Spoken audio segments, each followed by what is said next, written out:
ایک اچھی علامت کے ساتھ اس کام کا آغاز کیا۔ مسلمانوں کی معاشی ترقی کے بارے میں بات ہوتی ہے،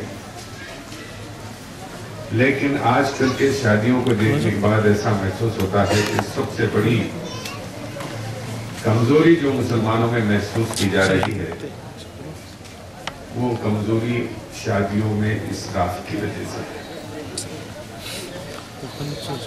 کل ہی مجھے ایک شادی میں شرکت کا موقع ملا۔ سجاوٹ کی انتہا تھی اس میں۔ دولہے میاں نے ایک فرلانگ کا سفر تقریباً 2.5 گھنٹے میں طے کیا۔ بینڈ باجے کے ساتھ، دف کے ساتھ، پٹاخوں کے ساتھ وہ پہنچتے رہے۔ اسی دوران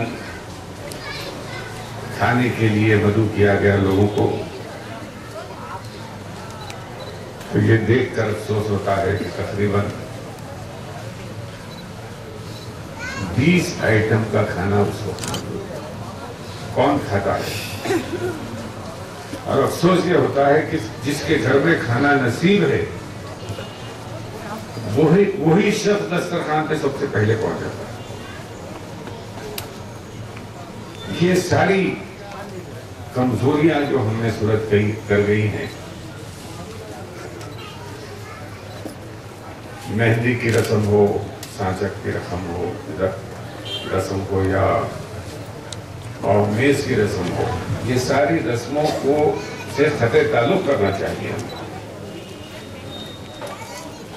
اور شادی کو اس قدر آسان بنانا چاہیے کہ ایک دن کا نکاح اور دوسرے دن کا ولیمہ، اور وہ بھی اس حد تک ہونا چاہیے کہ وہ اس شادی میں کچھ بچا بھی سکے۔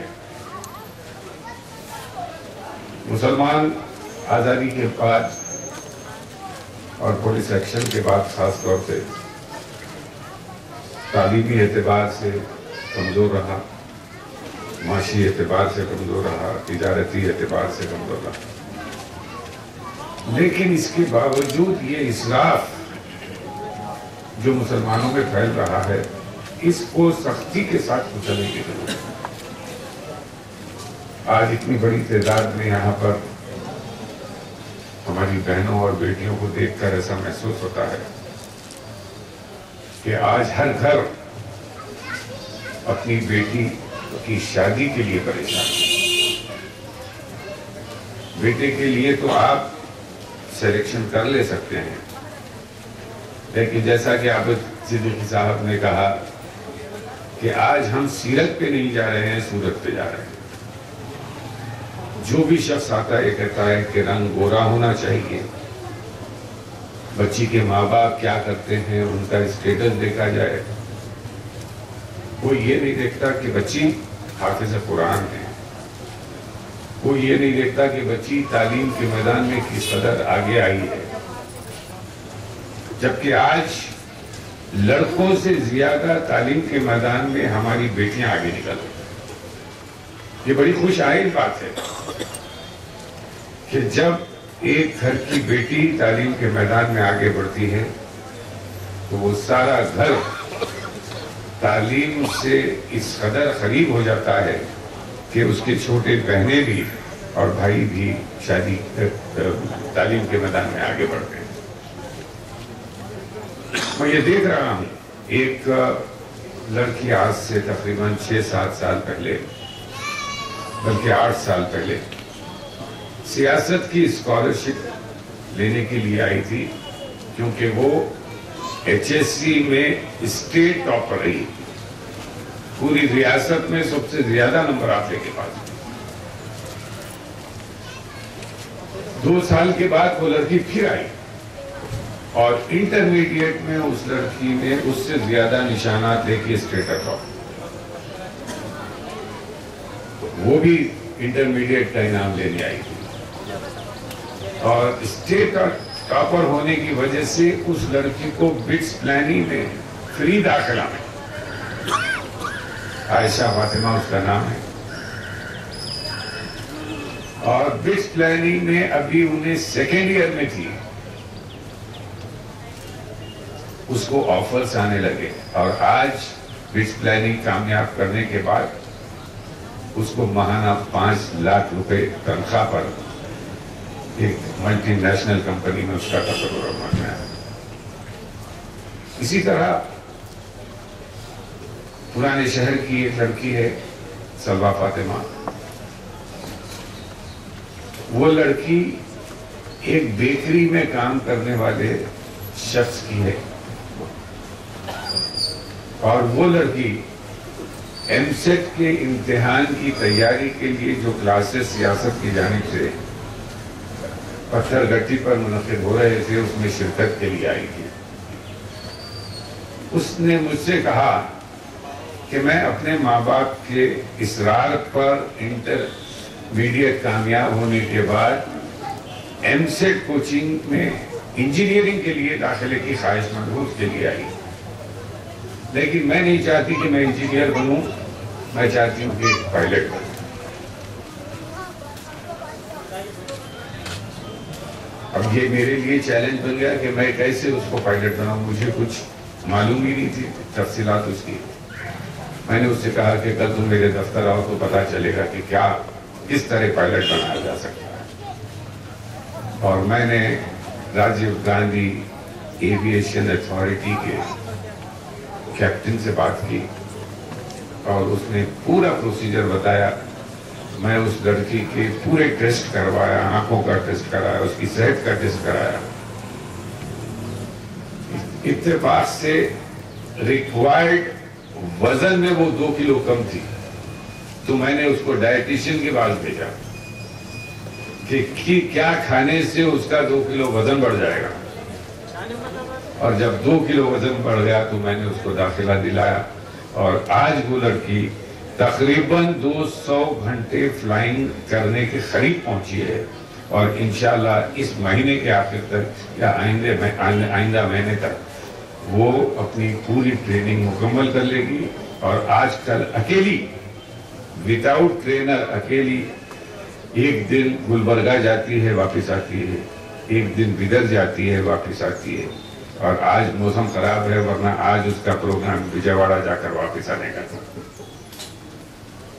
اب دیکھنا یہ ہے کہ ایک پائلٹ لڑکی کے لیے کیسی نسبت آتی ہے، خوبصورت لڑکی ہے، کم عمر ہے، لیکن ماں باپ معاشی اعتبار سے کم۔ خدیر جو جیل میں ہے اس کی لڑکی کی شادی ہوئی، لیکن جیل میں رہنے کے باوجود بھی اس کی بیٹی کے لیے جہیز کا مطالبہ ہوا،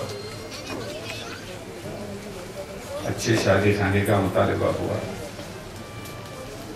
موٹر سائیکل کا مطالبہ ہوا۔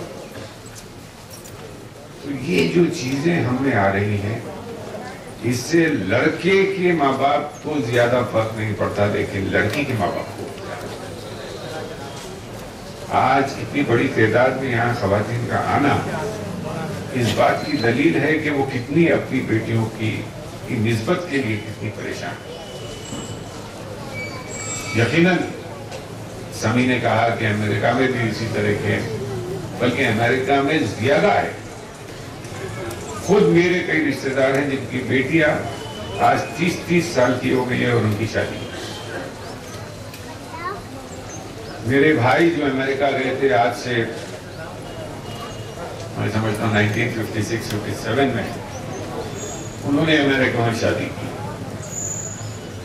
بیوی نے اسلام قبول کیا، لیکن بچے کرسچن سے شادی کر لیے، ختم۔ وہاں پر وہ خاندان کا فل اسٹاپ ہے، لیکن اللہ کا فضل و کرم ہے کہ ہمارے حیدرآباد میں یہ کام شروع ہوا ہے، اتنی بڑی تعداد میں لوگ اس کام سے دلچسپی لے رہے ہیں۔ میں سمجھتا ہوں کہ اب نہیں تو کچھ دن بعد ضرور یہ احساس ہم کو ہو جائے گا کہ ہم کو اپنی شادیوں کو آسان بنانے کی ضرورت ہے۔ لیکن افسوس کی بات ہے کہ اس میں علماء مشائخین کو قدم اٹھانا چاہیے۔ ایسی اسراف کی شادیوں میں جانا وہ ترک کر دینا چاہیے۔ جہاں پر اسراف ہو رہا ہے، جہاں پر عاقل صاحب، میں دیکھا ہوں کہ عاقل صاحب جب بھی کوئی میوزک کا پروگرام شادی میں ہوتا تھا تو وہ باب الداخلے سے واپس ہو جاتے تھے۔ لیکن آج کیا، جو ہمارے ہماری قیادت کرنا چاہیے، اصلاح معاشرے کی بات کرتے ہیں، بڑے بڑے خطابات ہوتے ہیں، لیکن خود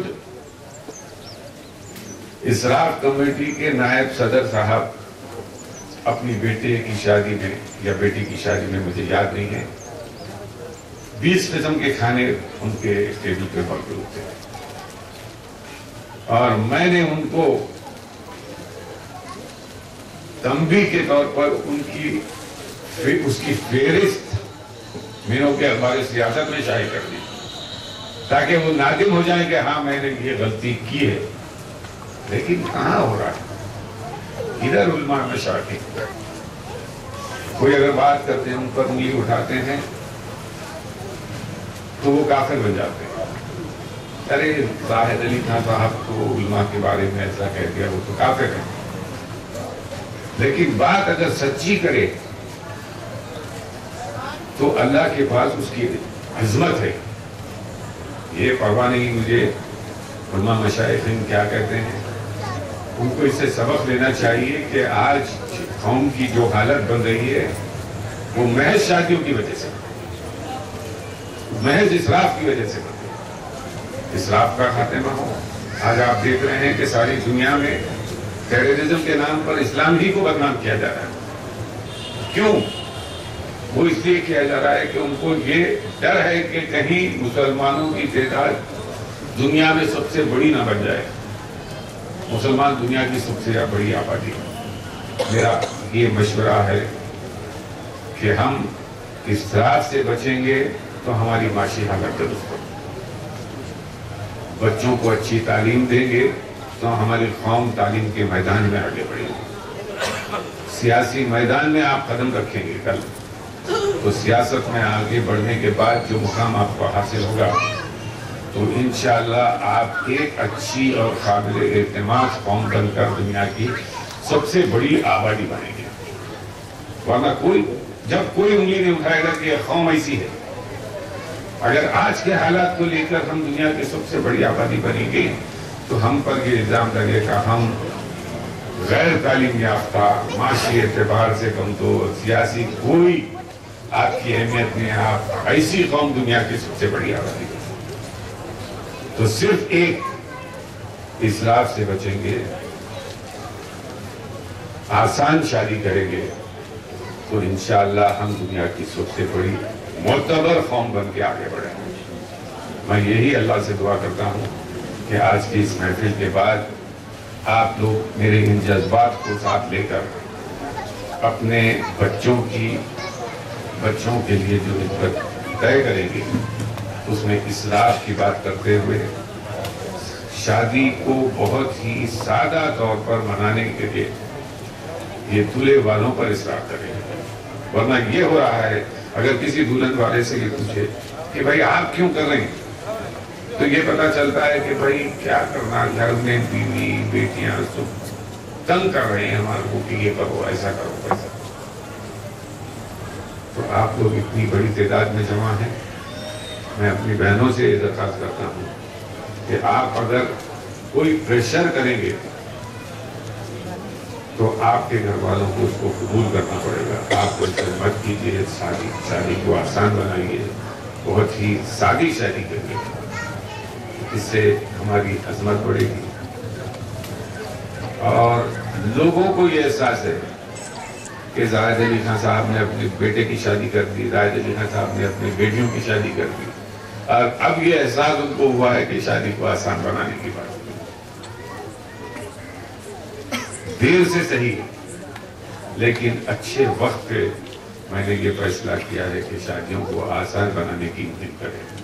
سیاست اخبار میں روز کچھ نہ کچھ لکھا جا رہا ہے کہ ہم کس طرح کی شادی کرنا چاہیے، لیکن اس پر عمل ندارت ہے.